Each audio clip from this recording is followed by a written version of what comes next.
to come from where we have and start a program over, and those guys do what they did last year, and then to really come in January. I've told that story. I can't remember the exact date when we came over here on a Friday for our first off-season workout at the 1st of January. It's probably 20-something degrees, and we started talking about a championship then. And it's always, anytime you start talking about a championship, you've got a chance to set yourself up for failure. But we agreed that that's what we wanted. And we're not totally there yet, but just to accomplish what this group has and finding a way to win tonight. I mean, give Southern Miss credit. I mean, they came in here ready to play and battled us, and was really proud of what we did. First half, I thought we give them credit. I mean, we started a little slow and kind of found ourselves right before half, and then really thought we had a chance to kind of put the game away. I guess going into that fourth quarter, and just couldn't finish them off. And then they tie us, and then we fall down on that pass, and they return it. Defense has got to hold them. We get the big pick by Diggs, and then I think that's the first coin toss we have won since Coastal Carolina. We finally won a coin toss in overtime, and got to go on defense first. They hit their field goal, and immediately I told Coach Vincent we're running the ball. There was never a doubt we were going to run the ball, and he agreed 100%. And third and whatever that was, 1 or 2, and been any better to finish the ball on the win on the ground with him, and just a great testament to this team. Just want to thank all of the folks that made this happen, all the people that believed in us, our fans and alumni, our administration, and obviously the players, and just unbelievable. Question.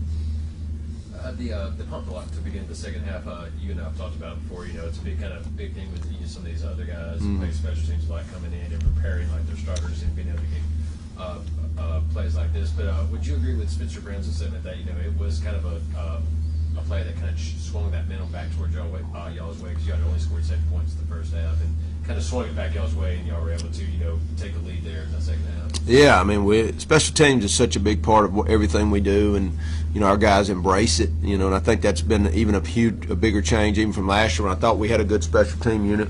But there are a lot of the things that you don't see. The punt blocks, the kickoffs when we had to kick the ball off from the 20. And we had great coverage down there. I think we kept them inside the 35-yard line. But that was a huge play. I don't even know who got that block. Might have been Brooks. Yeah, Brooks.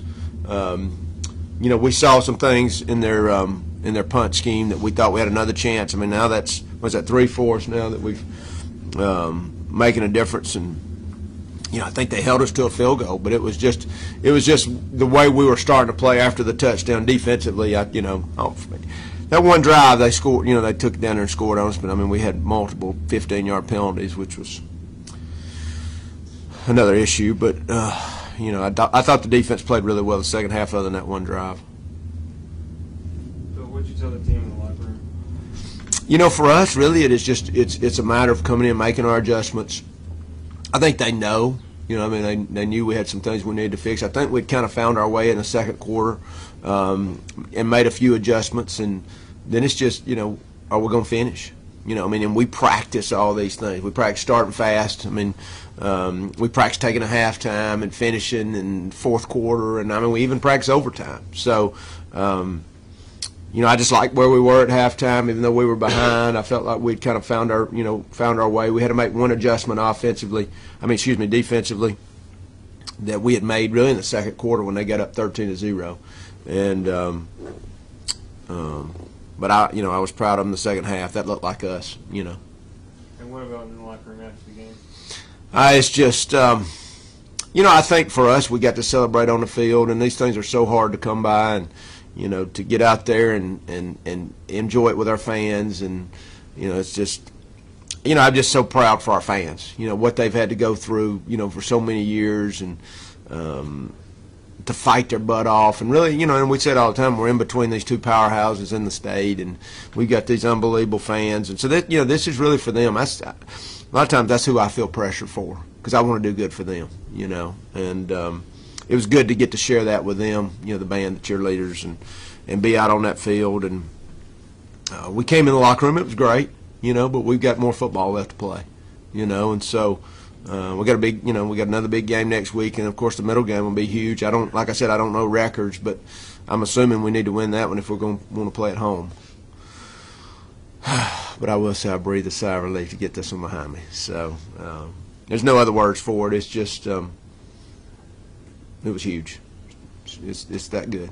You talk about practicing game situations with Diggs' interception there at the end. Is that something that y'all might kind of run through? Being in a kind of a 2-minute opposition, being a 2-minute offense, and them trying to go for a quick strike, and then that's something that y'all might practice, just in case that comes up in the game. Well, you're always working situations, and I think that situation that we worked was they have no timeouts.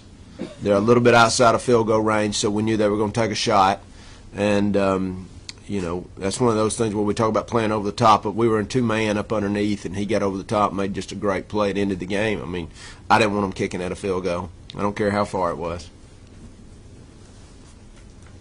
Well, how has the defensive identity evolved over the past, especially the past, I guess, 5 weeks? It's, I think one of the things we talked about after, we had the big first game and really played well. I know that team was not great at that time, but as far as compared to us, I mean, we were the bigger team, but we played well. We were very sound in the first game, and we go up to Coastal, and I think we made a decision then as a team, but specifically a defense. We weren't going to point fingers. I talked a lot about simplifying a little bit.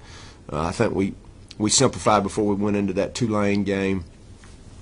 But I think they've really grown each week to understand that it's about me. And I always say that all the time. It's not everybody but you, it's you, which means each man's got to do his job. You got to get off blocks, you got to tackle, you got to run to the ball. I mean, screens or whatever, no matter what happens, and I think that's the mindset we have now defensively. It's, that we can win the game on the defensive side of the ball. In your quarterback situation, is AJ just too injured to play? He is. We got a chance to get him, strengthen that shoulder. He hurt it against North Texas. We didn't know how bad. And he will have a chance to play again, but he's going to have to get it stronger. So I don't know what his status will be this week. So that'll be something I'll talk about next week. But we do hope to have him back by the end of the year.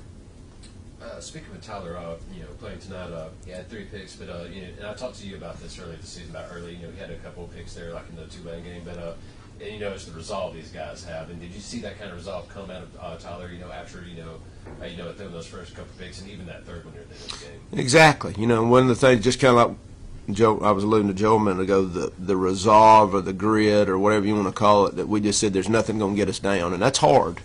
That's hard to do, and I always say that's when you have a guy who's a real competitor, whether he's wanting to play or he gets frustrated in a game and you want him to want to compete, but at the same time we got to keep playing.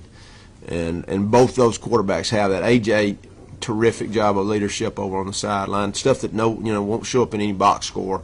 But he came out there every time out. He's with Tyler every time Tyler comes off the field. So I just couldn't be more proud of him. And that's what's going to happen. I love it when I came in at halftime and I got coaches, saying, "Oh, that's just what we said it was going to be." I said, "Right, adversity." So when our staff's saying that, when players are saying that, I think the message, and sometimes you just have to keep saying it to yourself. You may not always feel that way, but you just got to keep fighting. Anything final for Coach? All right. Thank y'all. Appreciate it. So did you say anything that went around before overtime? We said, let's go win it to that whole group. And that's very similar to what we've said the Tulane drive.